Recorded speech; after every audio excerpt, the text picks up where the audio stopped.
I'm well live. Elina, welcome. How's it going? Hi, Guy. It's going good, thank you. Good. Where are you right now? I am in Da Nang in Vietnam, Oh, which my is favorite. How are things in Da Nang? How's life there? it is beautiful, sunny. We've been having great weather. I'm still playing pickleball, which is where we met. So yeah, life as usual. I've got slight FOMO now. So you've been there for a while, right? What kind of routine have you carved out for yourself over that time? So, well, how long have you been there, first and foremost? It's been over 2 years now. hmm I think the routine has somewhat evolved, maybe, but I would say pretty much the same. I really like to start my day by the beach, with a walk, with movement. So I'll go for a walk, a long walk by the beach, and then go to yoga or go to a gym and just start my day with yeah, focusing on my fitness and time to myself. So I really love that about Da Nang because I love being able to have access to nature. And obviously, I'm a tropical girl. I love the beach. So that's kind of like a normal routine. I will then, come back, have some lunch or have lunch with friends and do some work, maybe some reading, some research, and then go to pickleball. I teach yoga classes here in Da Nang as well. So that happens in the evenings. And sometimes I go to Latin dance. So yeah, lots of time to explore the city, cafes, restaurants, lots of fun activities. Um, yeah, meetups, work here. Very nice. So, as I just described to you or explained to you before, I'm in a hotel right now. I opened a drawer and this must be some kind of fate. This is what I found. This is in the drawer. This is basically your Wow. book, I'd say. Obviously, we'll get onto that. So, yeah, that's kind of things came together for a reason, I guess. This is supposed to happen right now and right here. Anyway, so before we really get into it, for anyone who just wants to know your kind of top moments, do you think you could shoehorn some kind of summary into a minute or so, just about your life? Just a brief summary, if you like.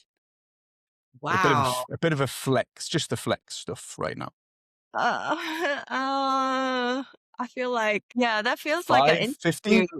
question. Like, It isn't a few. am I, What do am you I think? What do you think was going on right now? like an interview for a job, like I'm supposed to Sorry. present myself in the best light in like a minute. Yeah, just try. This is good prep for a job anyway, if you need one. Oh, okay. Like a timeline of Yeah, kind my. of a timeline, I'd say. Oh, wow. Okay. Okay. Yeah. But basically, I'm from Singapore originally. I left Singapore when I was 22 to move to London, which is the start of my marketing career. And I was very excited to leave the little red dot, which is a very small country. I've always been curious and excited about the rest of the world, like what is out there. There's so much to explore. So I moved to, big city, London. It was very exciting. I was lived there for 5 years and then moved to Hong Kong with the company that I was working in London with. Lived there for a year, moved back to Singapore, and from Singapore moved to Puerto Rico, and from Puerto Rico to Obviously. obviously from Puerto Rico to New Zealand for another 8 years, and then that was 2 years ago when I left to come to Da Nang. But I actually didn't know that Da Nang was where I want to be. I actually stumbled onto Da Nang and I just booked a one-way flight and I never left. Um, I think hopefully that's the kind of timeline that you might want to know about. Cool. Yeah, it's just a brief one, just for anybody who wanted your best bits, and that's a great start. Quite the journey so far, then. So yeah, currently you've already said you're in Da Nang. For anyone who hasn't been before or never really heard of the place, how do you describe it? What would you summarize Da Nang as a place to live rather than just a place to pass through? I think there's something very unique about Da Nang as a coastal or beach city. It's got the beaches, the mountains, quite a thriving city.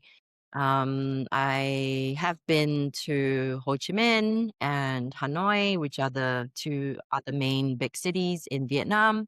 I find that just way too hectic and busy, and I'm at the stage of my life where I really want peace and quiet, but also not so quiet that, I like having options and things to do. Like I mentioned at the beginning of the call, like, my routine is so varied, so diverse. There's so much to do. So I really love that about Da Nang. It's young, it's vibrant and up and coming. So lots of, you feel like there's this growth energy in the city.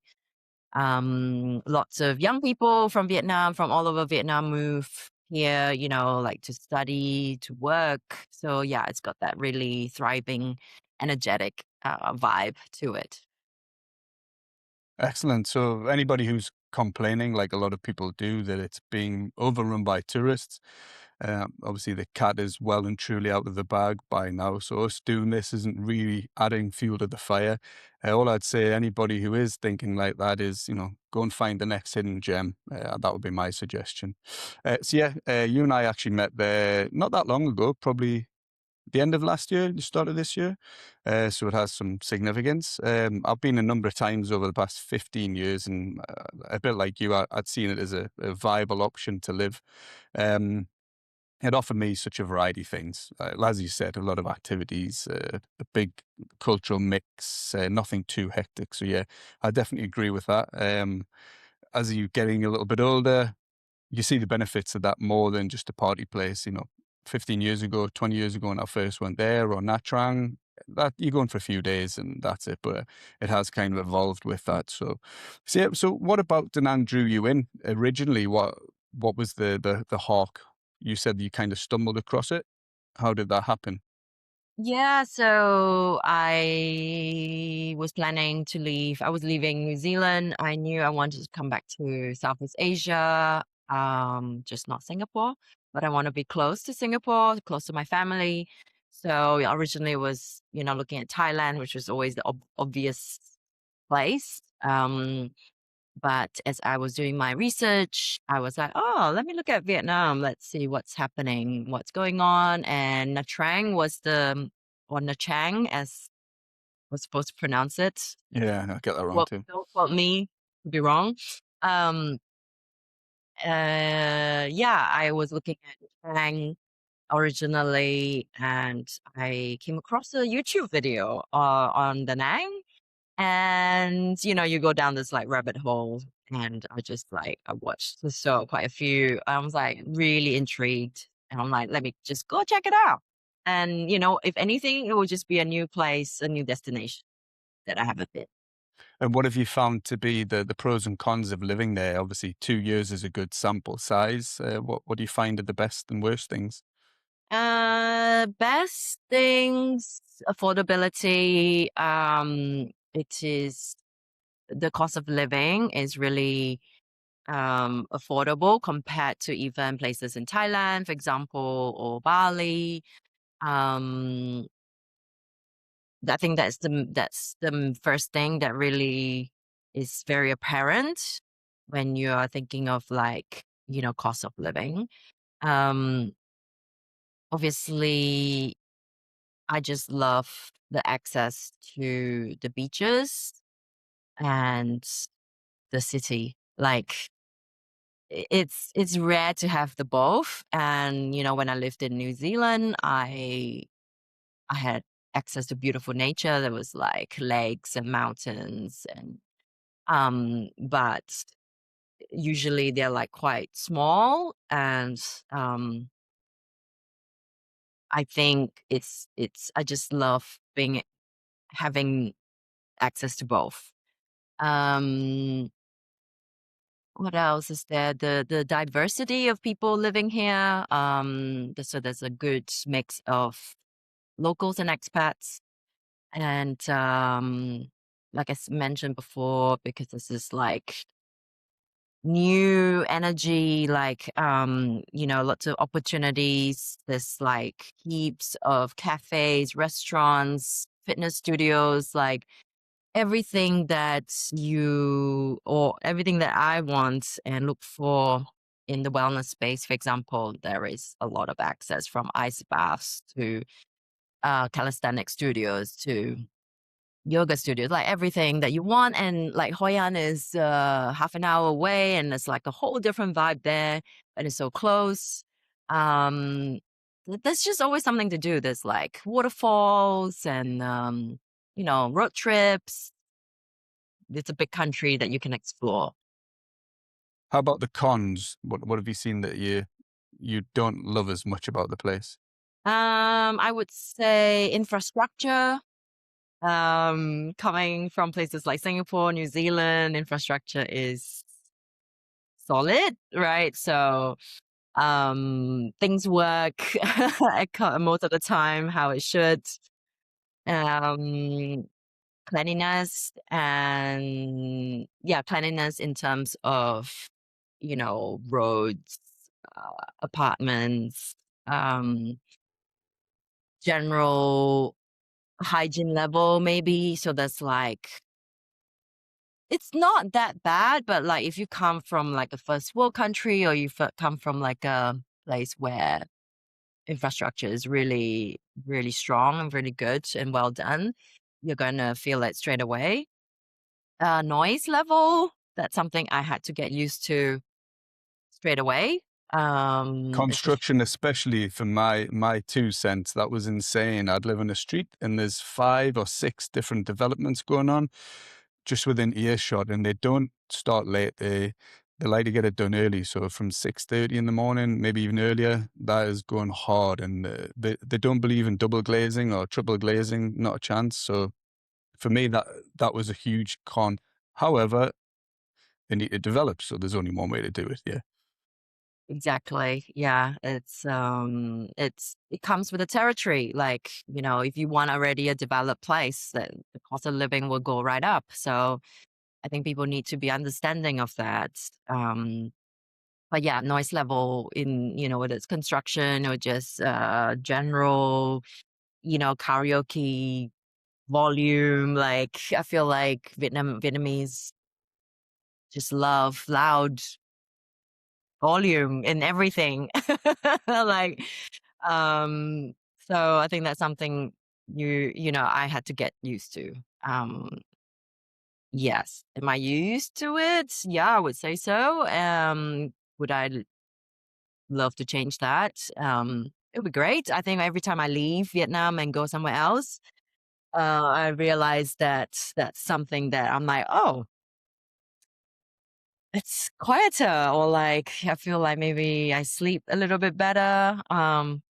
Yeah, so I still believe that there's no perfect place, or there's no perfect place in the world. So just kind of really figuring out what's your priority and what works best for you. Yeah, well, it gets you out of bed early. It sounds like you're a morning person, so it's a double-edged sword, I guess. So just going back a touch or a few touches, where was the first place you lived outside of Singapore? You mentioned London. Was that the first one, or was there somewhere else? Yeah, the And UK was the what took first. you there? What took you to London? It was actually, I was with my ex partner, and he's from the UK. We met in Singapore first, and I was like, I wanna give UK a try. So we actually worked together in the same company, and I can't remember exactly how it happened, but it did. So we decided that we would move back to the UK, and I think he got a job with his old company, and yeah, I started looking for a job. Actually, I got my first interview, I got hired. Nice. That must be wonderful. That's never happened for me. So we'll talk about rejection later, but it sounds like you might not have much to add. I'll have loads. Yeah. So what were you doing in London? What was the job that you took? Was that connected to your ex, or did you find your own thing? No, not connected to is it my job? Well, Yeah. I was working in an oil and gas conference organizing company. So we organize conferences, events in the oil and gas space. So I So was doing okay. marketing for them. And obviously, a lot of people travel. They do via opportunities, or travel leads to opportunities. What was the opportunity that you took there? So obviously, your connection was your ex. Was that the main kind of catalyst for you going away, or did you always want to move away anyway? I've always wanted to move away. So Yeah. that was just an opportunity. Obviously, not using him as an opportunity, but that was a good opportunity for you to take. Then you saw. Yeah. I mean, I could have thought about using him, let's be honest. But no, of course. I mean, we were together for 13 years. So I think it was definitely more than that. Okay. So yeah, you've lived in a variety of places. How did you feel about them, the different places? So you got London, Hong Puerto Kong. Rico, Hong Kong, and New Zealand. What was Yeah. your kind of overwhelming thoughts about them all as individual places to live? I always get asked which is my favorite place to live in, and I always say I don't have one. I believe every place offered different experiences, taught me different things. Um, Obviously, it's always scary, stressful, unknown when you first get to a foreign place. You have to make so much adjustments, changes, and yeah, adjustments. I remember going to the tube station in London, looking at the map. I feel like maybe you could share a, a London tube map because it's like it's so complicated. How the hell am I supposed to navigate this? And like, just thinking, um, obviously I figured it out eventually. I lived there for 5 years, so it worked out. But just like that, sometimes that overwhelming feeling of like, what did I do? Like, can I survive this? So you, We're you you're stuck always in you're stuck in there. we're always stronger than we think, Yeah, and as long definitely. as we don't give up, I feel like that's always ways to navigate through challenges. And I think that's the one thing that has taught me through it all. Just that I'm so resilient and so strong and so um adaptable. Hmm. Excellent. So are there any of those places you'd like to go back to, or you'd never return to, on the other side of that? I wouldn't live in Puerto Rico again. Would not. I would not. Okay. Why? Yes, because of the safety issue.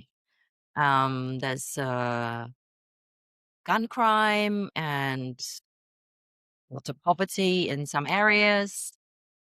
There's Puerto Rico is it's like known for Americans to go to like a tax haven Yeah. because they don't pay state tax for Americans there.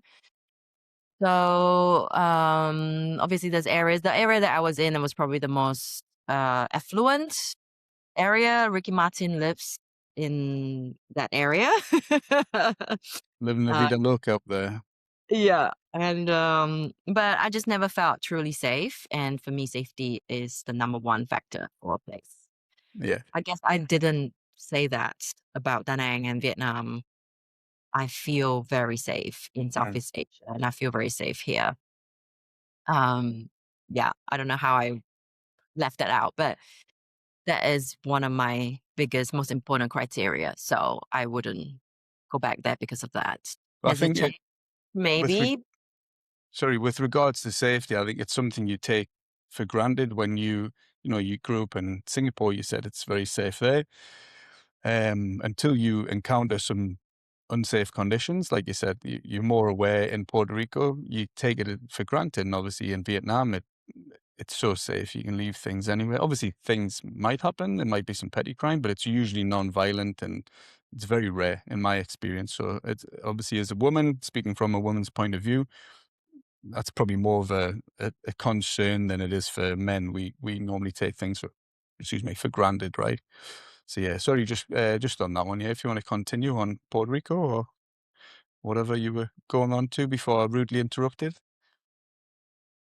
Um, I wouldn't. Oh yeah, I wouldn't live there again. Would I visit? Sure. Maybe things have changed. This is 10 years ago now. Um, mm, I London is not particularly safe for me too, but I mean, I think I know how to navigate London. But would I go back and live there? No. I would go back to visit all those any of the places that I've lived in. Not a problem. Would I want to live in those places again? No, because I feel like there's also so much more of the world I want to explore. So I don't think I want to go back there when I could be trying other places. On to the next one. All right. So you're currently teaching yoga, as you alluded to. How did you get into that? And like, what was it about that route that appealed to you at the time when you were deciding to do that? I've been teaching for 12 years, so it's it's an interesting story. I actually did my yoga teacher training between jobs. I was still in corporate and I was moving to a new job and I had 5 weeks off before starting the new job. And I thought to myself, I mean, 5 weeks is, when you're in the job is pretty a significant amount of time. I was like, how am I going to use this wisely? Like, how am I going to make full use of this time? What would I do? And at that point, I was diving deep into my yoga practice and I was like, I just want to deepen my practice. So I went to Bali and did a yoga teacher training, which every yoga teacher have to do a minimum of 200 hours of training. So that's like the bar, right? So I did that. Not expecting to teach. I just wanted to deepen my practice. And obviously I went back to Singapore and I started my new job.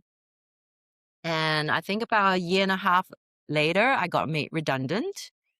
And I then you know, I met my ex um, then, and we started dating. And shortly after, he was moving to Puerto Rico for work, and he asked if I wanted to join him. So I was like, well, I don't have a job to go to. I've been made redundant. So I was like, why not? And I was like, but what am I going to do? Like in terms of work. And I was like, I could teach yoga on the beach. And that was kind of how it all started. And I never looked back since. And that was also the start of me leaving corporate and never going back there. Excellent. So have you been a yoga instructor ever since? Yeah. Wow.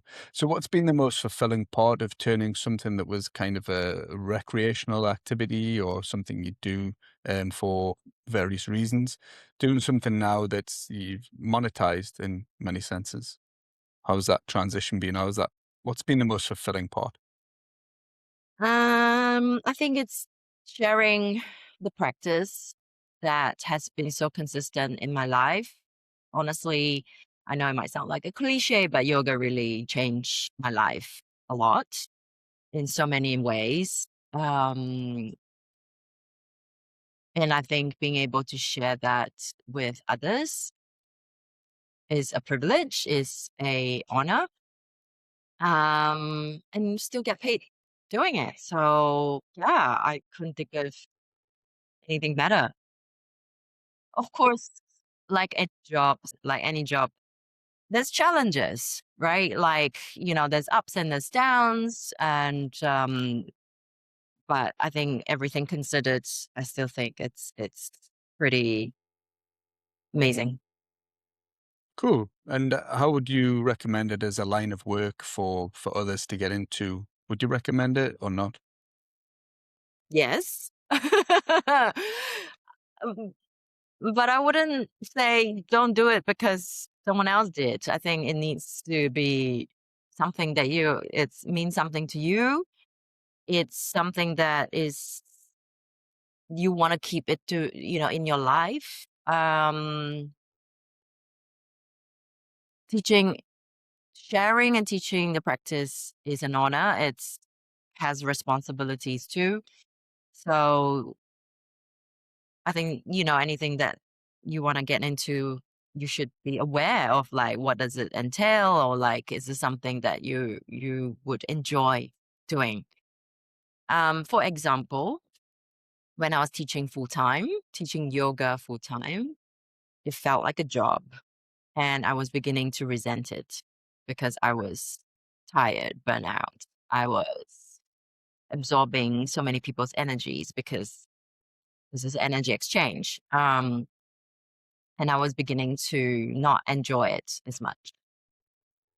So I needed to make an adjustment. So now I don't teach full time. I teach part time, meaning, I teach a few classes a week, and that is a much more sustainable, energetic practice for me. Income wise, it's not sustainable, meaning that that's not the only thing that sustained me because it's not enough. And what do you do to pick up the slack, if you like, or to make it sustainable or part of a sustainable lifestyle? I have a passive income, so that's something that I've been building for a while. Do you want to delve into that, or we just pass over it? Um, so Don't there is, feel don't feel there is, obliged. Don't worry. I never do. Don't worry. No problem. You don't have to worry about that ever. I don't know. You should know that about me, guy. Come on. Have Oh like, no, just certain people don't want people to share things or tax people to know things. So yeah, just whatever you're comfortable sharing. yeah, absolutely. I'm just processing my thoughts. Cool. Um, Maybe some a concept that you've been familiar with: FIRE, financially independent, retire early. Fire movement, baby. Yeah, so that the classic FIRE movement is investing in financial instruments that earn you passive income. So that is something that I've been doing for a while in my in the last. I think I've always been saving, investing in some sort of instrument, whether that is real estate or the stock market. And obviously, you told me about a couple of jobs. What are some other jobs you've had? You did talk about corporate jobs. Can you just go over them briefly? What are the jobs you've done in your life to get you to where you are now? Marketing. So, just marketing in financial technology. I've even worked for a broadcasting media, CNBC, but it's still kind of in the finance space. I worked for a institutional broker. Yeah, sort of, I guess more institution, corporate, in the finance space. So I don't know if, people understand necessarily those terminologies, but like, it's not like I've never worked for a bank, for example. I think when you say a bank, everyone knows what it means. Um, yeah, that's basically my corporate background. Nice. And what's been your favorite and your least favorite job that you've done along the way? Any that stand out? Ugh. Uh, uh, I used to Yeah, work for take your I time. worked for a PR firm in my very, very early days as in public relations. Before I moved to London. I really had a terrible time there. Um, it was for like a really small business. It was like husband and wife. It was horrible, and I told myself I've never worked for such a small company ever again. What was it about that you didn't like? Were they micromanaging quite a lot, or yeah? Managing passive aggressiveness, and they would also bring their issues from home to the Oh no. office. So Yeah, they made it personal also, and they couldn't differentiate between that. That's them. That's a lack of professionalism. yeah. And I think with public relations, so marketing is such a broad term for like, public relations, events, direct marketing. Like there's quite a big, it's like an umbrella term, marketing, advertising, so there's very different aspects of it. So it's very much about communication. I deal a lot with people, so that is, as you know, can be fun, can be challenging. I can't hide behind screen. Like my day to day really literally involves dealing with people internally, externally. So you're managing up and down in some aspect. Oh, I'm just managing up, down, sideways, everywhere, like Mm. literally, yeah, because that's like marketing is the face, right? The Yeah, it's face multifaceted. is Yeah. the voice of the company. So yeah, it's very interesting. I travel a lot with the jobs. I've met a lot of different people. Yeah, it's definitely provided me with like this. Yeah, I learned so much. But it can be overwhelming. Being a woman in a finance world as well, that has definitely its own set of challenges. Can you elaborate on a couple of them? I think I had to be very masculine in my roles, and I had to be able to hold my own. I What? think Sorry. What does masculine mean there in terms of professionalism? I'm not trying to uh, trip you up. I'm just really interested. no, I don't think you're trying to trip me up. I mean, it's a valid question. I'm just, yeah, thinking about processing the question. Masculine meaning I feel like I'm always second guessing what someone wants from me, what they expect from me. I am maybe have to think ahead, a few steps ahead. Um, I may have to strategize. Um, and a lot of this is not necessarily about the work itself. It's just people relations, people dynamics. And this can be not obvious. It can be unconscious or like the undercurrent. So in on top of the work that you need to do, you have to consider some of this background noise or like, is someone trying to backstab me or someone's trying to make me look bad or like is someone trying to push me down so that they can stand above my shoulders? So the politics side and maybe the soft skills, they're the ones you're alluding to. Yeah. Oh, yeah. Soft skills is absolutely key. A lot But of times it's not, masculinely, you've got to do them in a masculine way. It's a fine yeah. balancing act, I guess. Yeah. Sometimes I have to find different ways to have my voice heard. Is that what you call boss bitch energy?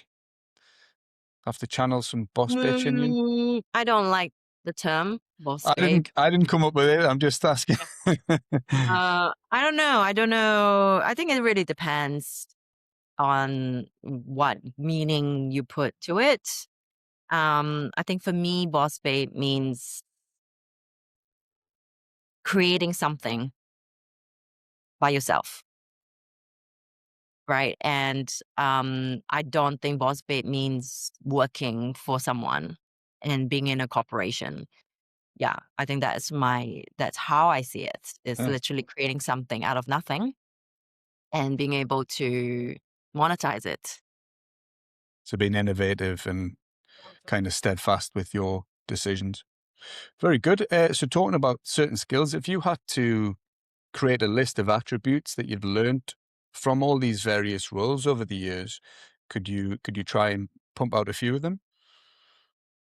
How they've Skill set. Sorry?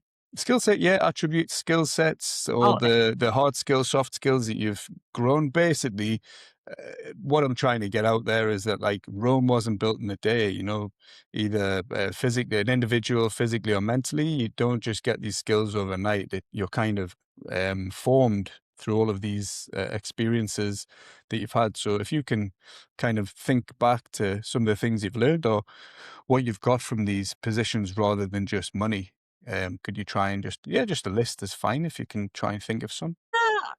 everything, I guess. I mean, this is a lifelong journey, and I think it's important to view every experiences as a learning. What can I learn from those experiences, good or bad, especially the bad ones? um, you don't know what you don't know. So I think the mindset of like failure, not to fear failure, and actually understand that failures are important and actually necessary to grow and move forward. Like for example, if I didn't move from the previous country that I was living in, like someone could say, well, that would have been a failure or a flop because you didn't stay. You moved somewhere else. But I think every place serves its purpose and its time, and allow me to move on to the next place, and so that I can continue to experience what I wanted to get out of it in each place. I think mindset is critical to everything in life. How you decide to view failures, challenges. Let's be honest, when things are good, it's easy. When everything is flowing smoothly, it's easy. Life is easy, everything is easy. It's when things don't go according to plan, when, whether you've gone through a breakup, a life change, job loss of family members, or, family members in poor health, like all these things becomes challenging. Then what? Like, how do you pick yourself up? How do you continue? How do you move from there? So I think it's how you look at things, how how you approach life. Um, being able to forgive, being able to let go, being able to understand that those things happen for a reason, and that you can learn from those moments and make you stronger. And still not dim your light. I think that's crucial. Um, I've definitely been through those times, and I've allowed myself to heal, to just step back from things, not being ambitious, not being necessarily like, oh, I need to be doing more, pushing more. So I think we all need those times to come back to ourselves, recalibrate, and then from there, plan the next step. Very good. I mean, you're just reading out of this now. Uh, that was lovely. So you did talk about failure there. Are there any failures you can point to that you've learned a lot of lessons from? Any specific examples? Oh, um, I when COVID happened, I actually moved my work into online. So I became an online coach, life coach, and a business coach. And I did that for 5 years. So I would say that that was a huge catalyst with COVID to go online. And actually, I felt like I was wildly successful um, on that. But in between, during that time, there have been other failures, small ones. I think what helped was the resilience. Like I kept going. and just not like giving up. But when I came to Vietnam and I came to Da Nang after I left Vietnam, when I left New Zealand, I gave that up shortly. Of- I just didn't feel like that was something I wanted to continue. I was feeling really tired from it all. Was that a failure? It's an Maybe. adjustment. It's an What adjustment can I do from about? what you were doing, I guess. Yeah. I wanted to take a rest, but I actually just haven't been back to it for a year now. So will I ever get back to it? Maybe. Yeah, I'm just not putting any pressure on myself. Never say never, and it might be something that I'll go back to. But until then, Watch this space. yeah, maybe, yeah. So I feel like I know I'll be ready. I know myself when the time is right. Sometimes they say, there's no such thing as perfect timing, which I agree. But at the moment, I'm just focusing on other things, um, just really deepening the connection to myself and trusting myself. So don't put too much pressure on yourself. Is that kind of what you're saying in a certain way? Yeah, I guess that's one way of looking at it. I think pressure looks differently on different people. Look, like if someone was like, I really am struggling to pay my bills for the next 3 months, like, yeah, there is that invisible pressure no matter how you want to look at it. Like that, yeah, there is invisible pressure, and you're going to have to try, your best to figure that out. How are you going to find rent for the next 3 months? Um, I think it just looks differently. I think it's just like knowing what is immediate as well. Like, which is why I feel like if someone is trying to live my lifestyle, like trying to do this, don't quit your day job until you know you have at least 6 months to a year financial backup, because that takes the pressure off whilst you're looking to build something else, whilst you're trying to figure out what you want to do next. And what about education? How has that helped you, the education you got? You said obviously school, university, and then the MBA. How was the MBA side, or at least your undergrad? How has that helped you to get to where you are now? I honestly don't think it's too late to start. I feel like if anyone has the willingness and the drive, you can learn anything at any age. Never too late. I think the MBA helped me for my own confidence. I Does it look better on my CV? Yes. Does it actually help me do my job better? I doubt it.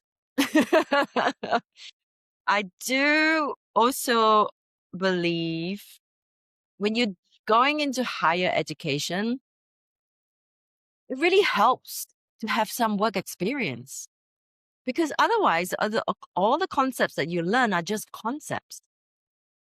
So when I did my MBA, I had working experience, and I started to connect the dots. It started to make so much more sense.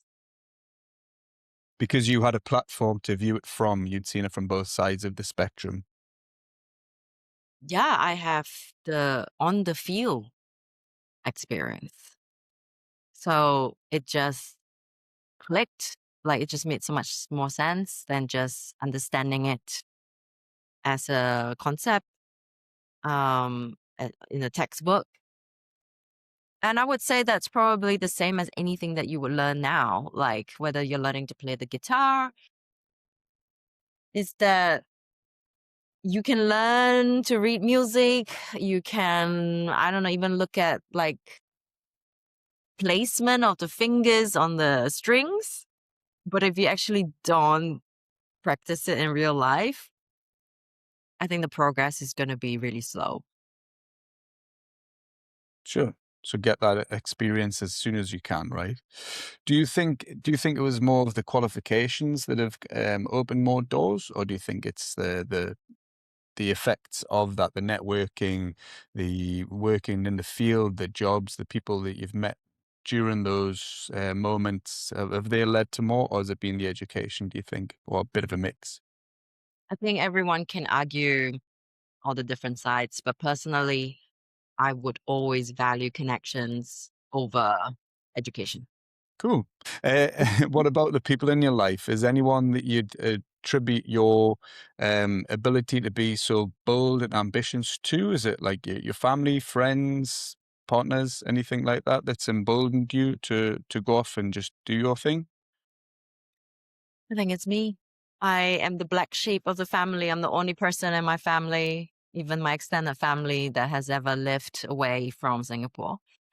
And I feel like I've taken a lot of risks, a lot of chances, a lot of um off the beaten track. So I think that's just who I am. Um I actually my first boss in London, I learned a lot from her. I was young. I was in my 20s, so, green. But I learned a lot from her in terms of professionalism, work etiquette. So I think there's people like that along the way that I can also attribute some of my learnings from. What kind of things and specifically did you learn from her? I think it's like the way she leads, the way she coaches, the way she communicates, the way Um, communication, I think, is key. I think also her genuine careness about me, for her team members. You cultivate loyalty in that sense, like I think when you manage people, it's about influencing and it's about how to make people respect you from a genuine place, but like you want your team to work harmoniously. So I think I learned a lot of that from her. So, on people, what kind of people do you find yourself surrounding yourself with? Is anybody you gravitate towards, or some people that you steer clear of in particular? For sure. They say that who you surround yourself with, it's Defines very you. Yeah, it doesn't define you, but it's a good indicator of what kind of person you are, I think. exactly, Yeah. yes. I am incredibly blessed to have 3 best friends. I know best friends supposed to be 1, but I have 3. And they're not here with me. We all live in different places, but Well, I'm in Thailand, so where are the other two? you're still an audition guy. Take my Not sure you chance. made the cut yet. Ah, shit.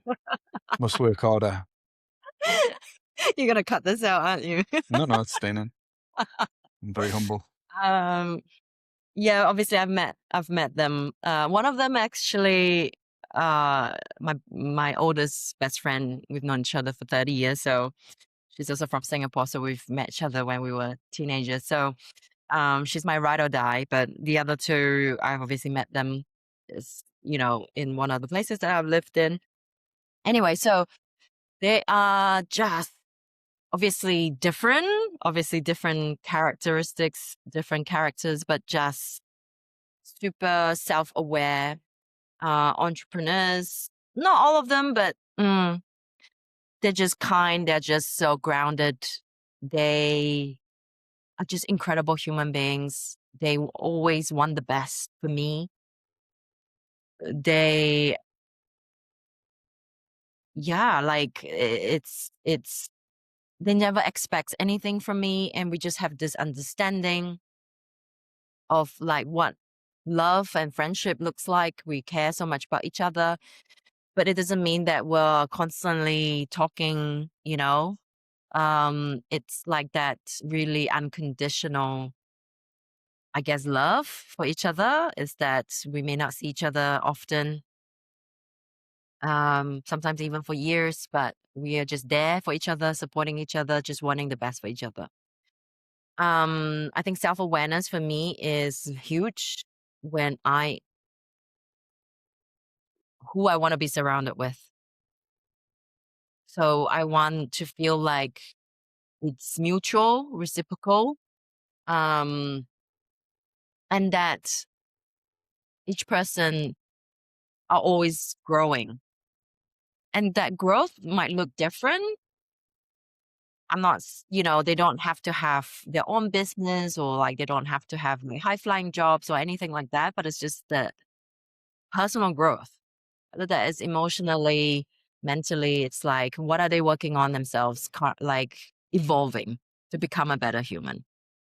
Great. I've taken some notes anyway, so I can work on myself and try and get up that totem pole.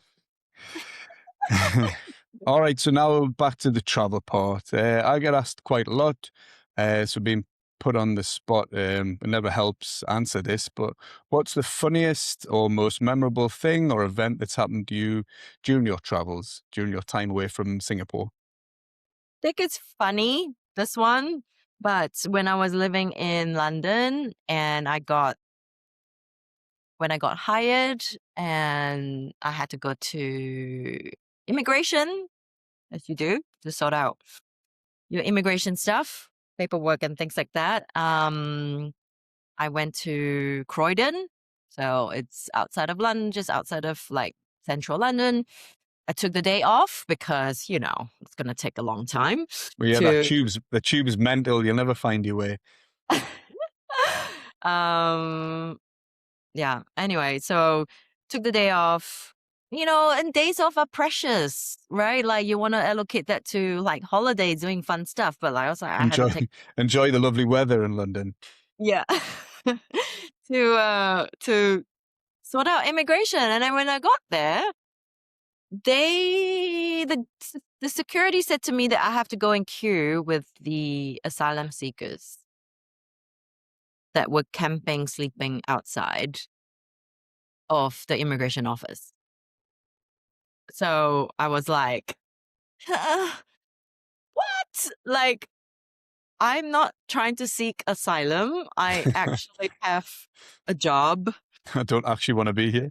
That I actually have the right and I'm going to be paying taxes and contributing to this economy, to this nation. And I have no idea how long the queue would take because people are sleeping outside. And I'm not trying to make light of it in the sense that these people are obviously trying to escape from where they come from Yeah. for safety, right? Like for their lives, to save their lives.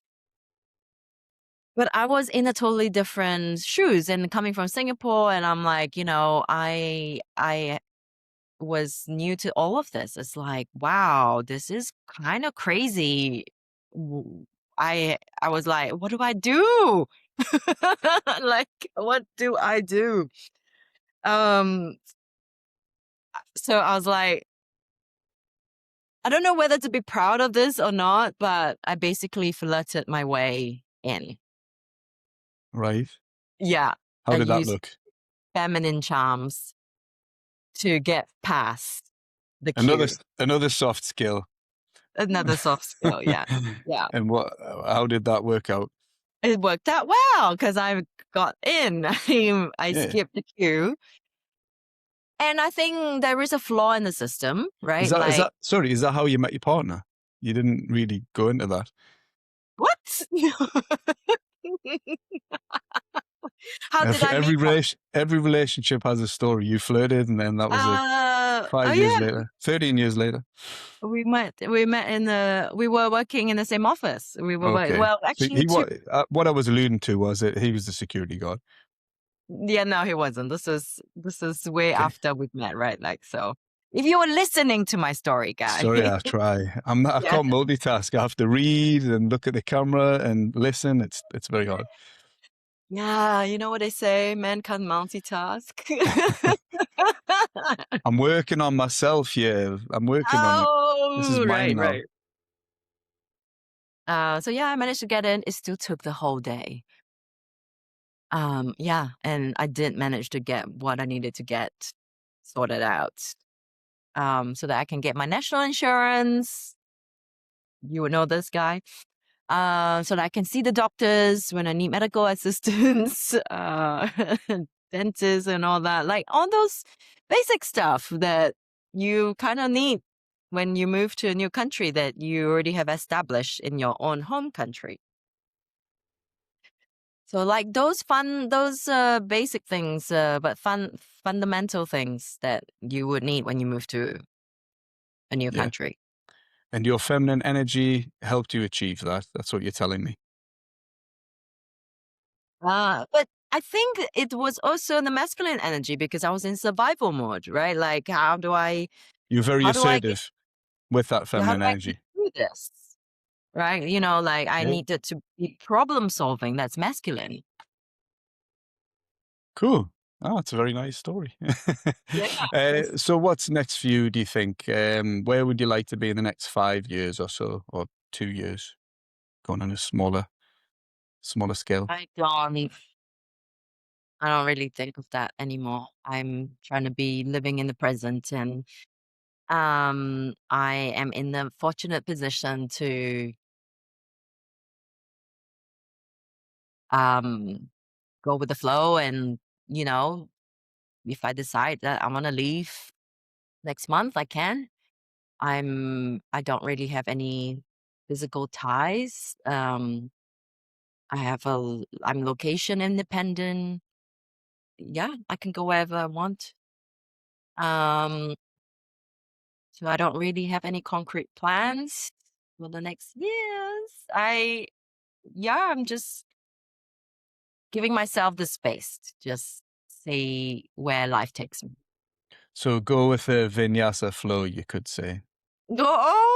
Oh, Oh, some yoga I didn't even puns. write that down. Wow, I must be growing. Namaste. So what's been your favorite period of your life? Obviously, you've got a few different ones to choose from. What would you say has been the favorite time that you've felt the best or felt happiest or most content? Ooh. Hmm. Yeah, I like the word content. I'm not chasing happiness. Ha- Uh, yeah, I feel like happiness is just an emotion. It's like something that you can tap into whenever. You can feel happiness when you're drinking, like when I'm drinking my favorite morning coffee. Like I go and get my morning coffee every morning. Um, like that can create happiness in me because I'm allowed one a day only, one coffee a day. So I am unhappy when I have a shit cup of coffee because I only get to have one. So I want it to be really good. Um, I think contentment is more what I'm looking for these days. And so that looks more like more balanced. So Whereas rather than a state of mind, what happiness would kind of be more of a state of mind, right? As you say, it's more reactive to a situation. What does contentment mean to you? yeah, just I think contentment for me is like just being grateful for what I already have. Cool. Yeah, that's an excellent phrase. What about advice? What's the worst advice you've ever followed? Make it till you make it. Oh, I use that all the time. Okay. Contrasting then. Why is that such a bad piece of advice then? Because that means you have to be inauthentic. Would you not say it has a place in some situations, especially when you're starting out, when you're younger? Obviously, you're speaking from a position of strength. Like you said, you've already got to this position in your life where you're not dependent on location, somebody to supplement your income. You found your own way to carve out your own career. What about when you were younger? if you were, go back 15, 20 years? Do you think it might have a place then or not? Knowing what I know now, it's really just about understanding. It's a mindset. So there's so many ways we can look at this, but make it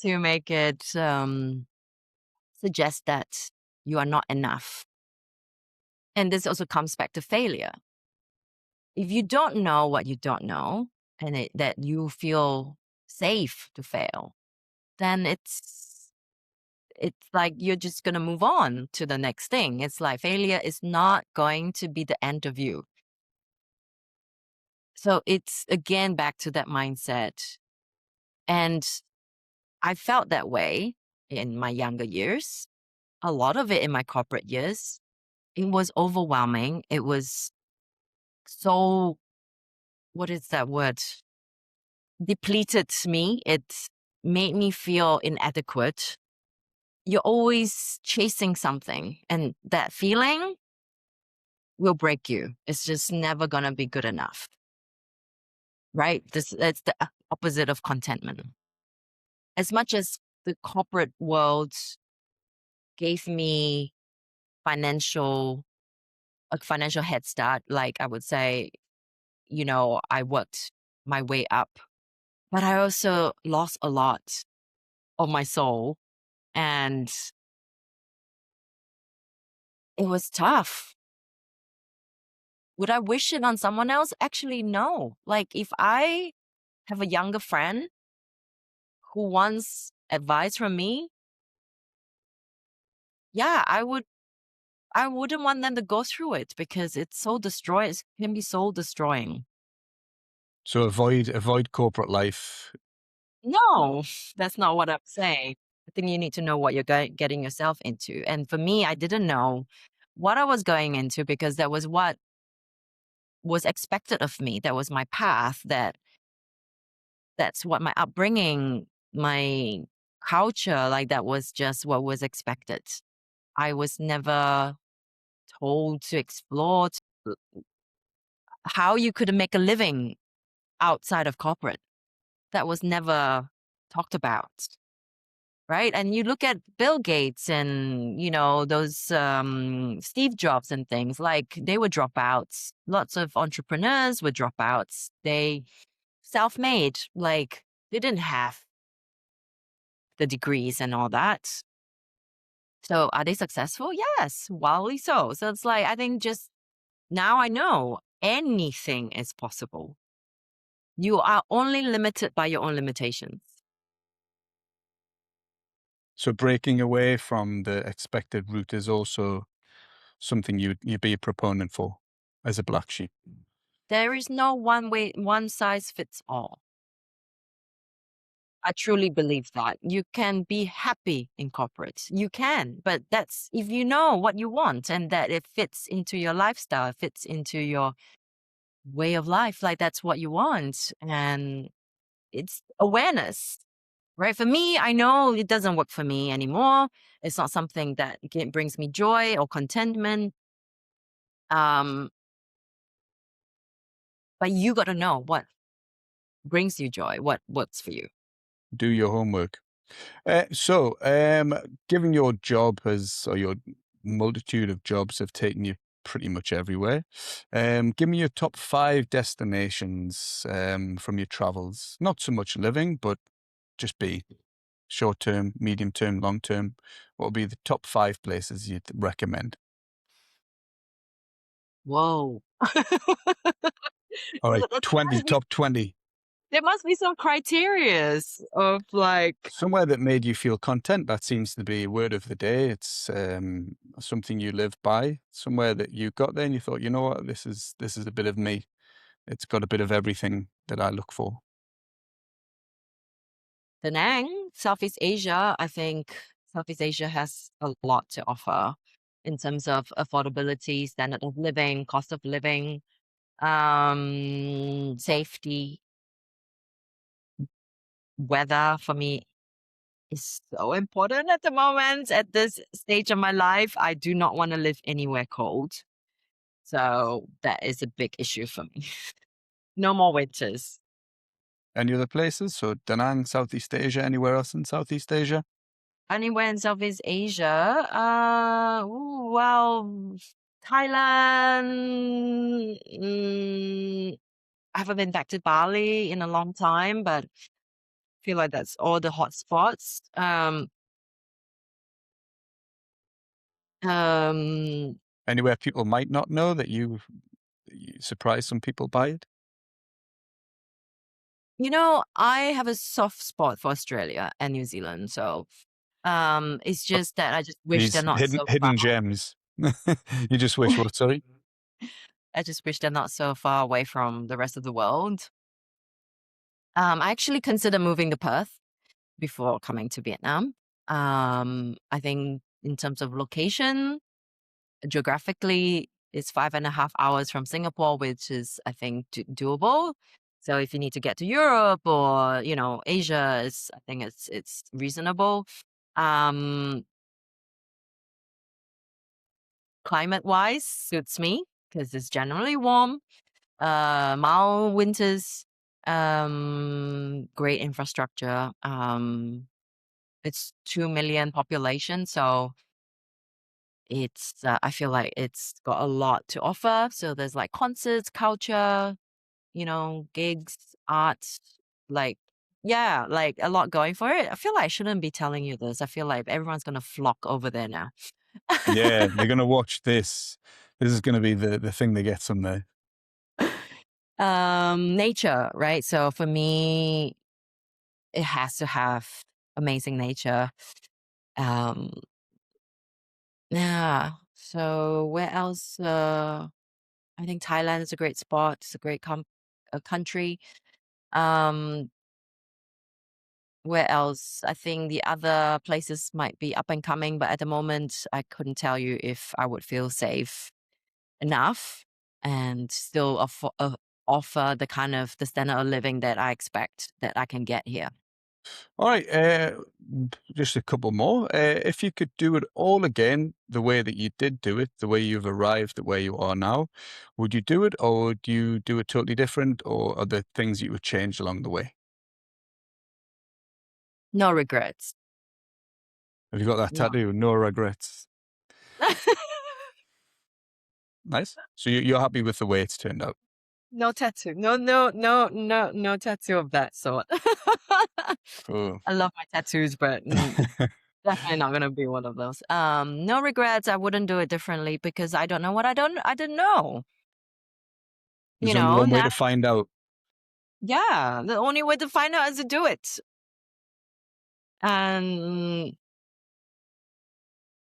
would I do it? The I feel like I should be a little bit wiser now. So, it does get easier, right? Every time, every country I move to, it gets easier and easier in terms of transitioning and integrating and settling down. Like, I think for people who are new to it, you are going to feel like, wow, it is a massive change. Like for me now, I don't feel it's not scary to me anymore. So you kind of work out like, I feel like where you live is probably the biggest thing that you want to get settled into as soon as possible because for me, it's that grounding. So until I have a roof over my head sorted, I will feel very ungrounded. So that's the first thing that I will be looking into and figuring out. So start You with know? the house, basically, Yeah, the house hunt, the home hunt. Yeah, I yeah. think I agree with that. I feel more like that as I get older. I look for somewhere. Can I stay here for a month? Can I stay here for a few weeks at least? Is it comfortable? Does it give me safety? Does it have all the amenities I need? And then you build. Yeah, definitely. All right. So just before we say goodbye, here's a bit of a semi quick fire round. Usually takes a little bit longer than hope, but it's fine. So if you just want to pick one of the two options, okay? So would you choose stability or growth? Growth. Growth. Okay. Home cooked or eating out? Eating out. Okay, why did you choose that one? I love eating out. That for me is part of experiencing different cultures in different countries. It's that through food you get to. My cooking skills is limited. Oh, that's what I was getting at, yeah. Okay, I was just waiting for a confession time. Dare you? What about a familiar destination or somewhere new? So I knew Mhm. Big deadlines or small daily wins? small daily wins. Why? Habits is what makes you as a person. Cool. Planner brain or wing it energy? Planner, You're a planner. Has that always been your way? Or do you think that's learned behavior? always been the way, and I prefer that, to be Cool. honest. I always say fail to plan to fail. Yeah, that's a very good statement. Finally, something I ask everybody: would you consider yourself happy/content? Maybe content in your case. I would say 70% of the time. And what defines that contentment for you? Obviously, you did talk about the safety, security side. Is there anything else? Mm, not feeling like I'm in lack. That would be the opposite of gratitude, contentment. And of course, I'm human. There's going to be times when I feel like, oh, I don't have this, I don't have that, I want this. When you want something, it's your brain is saying, I don't have something, right? So, but when you are focusing on what you do already have, that's contentment, that's gratitude. Fantastic. All right, Elina, you can almost relax now. We're kind of done. Before we go, however, if there's anything you'd like to plug, any businesses, any services, any social media, anything like that, uh, please feel free to do so now. Um, Not really. No, that's fine. I can, if you do change your mind, I can add it to the show notes and people can find you there. All right. Well, thanks so much again. I really appreciate you sharing your huge, long journey, your experience with our hordes of listeners. Take care, and hopefully we'll get a little game of pickleball sorted sometime soon. Okay. Yeah, thank you so much for talking to me, having me. Yeah, it's been fun. Thanks, Guy. Well, thanks so much for your time, and I'll see you later. Take care. See Bye. ya. Bye. To get over yourself and wake the fuck up. Thanks everyone or anyone for sticking around and listening all the way through. I really do appreciate your time. If you enjoyed this episode, the best way to support the podcast is simply by following, subscribing and sharing it with anyone you think would get value from it. You can also find me on all of the usual socials, as well as those of today's guest, if they want you poking around in their business. I'll leave all the links in the show notes, so feel free to head there and take a closer look at my top tier content. If you'd like to support the podcast directly, you can do that through my Buy Me a Coffee link. It genuinely helps me keep creating these incredible episodes and improve as we go along. And finally, if you're interested in working with me more directly, I also offer a travel consulting service, whether that's guidance, strategy, or help with selecting your pivot towards your new chapter. You can book a session through the link in the description. Thanks again for listening. I'll see you on the next one.